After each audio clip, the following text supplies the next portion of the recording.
Washington spoke out against him in public letters against the Illuminati. It is the German Illuminati through France. The Jacobins, they wanted a 9-day week. They wanted to end the family. They wanted to tear down civilization. They wanted to be able to have unlimited power themselves. And then I study that. Karl Marx, Engels, all those guys, they even gave odes to that. And you follow it right through. This is not something from Marx and Engels. This is not something from Lenin. These are Illuminati devil worshippers, because it's not just Saul Alinsky. They all, when you get down to their final, documents, they're all go ahead and admit they're devil worshippers. I'm sorry, go ahead.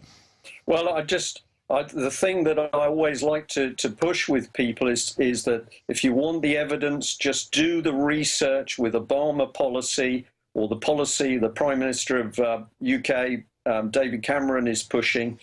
The Saul Alinsky doctrine is there embedded in the party politics. It's very easy to see. So that is one thread going through. The other one that has been combined with the Saul Alinsky doctrine is the use of neuro-linguistic programming, NLP.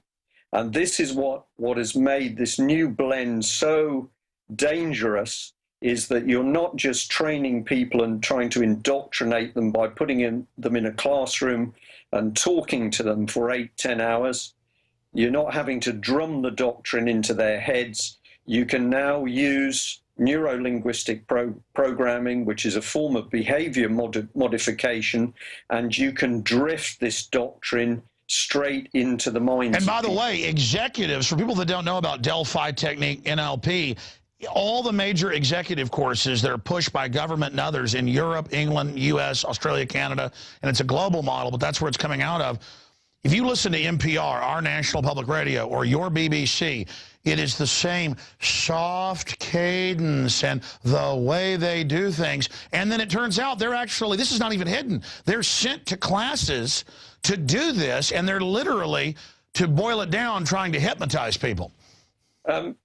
Alex, in the UK column, we previously printed an expose article on the British government using applied behavioral psychology. We talked about dates, we talked about meetings, we talked about publications, and in one of the British documents, which is called Mindscape, you can find it if you search for it on Google, Mindscape. In there, they admit that using these procedures, people will have their views and values changed, and they won't know that that has happened. Or if they do realize that something has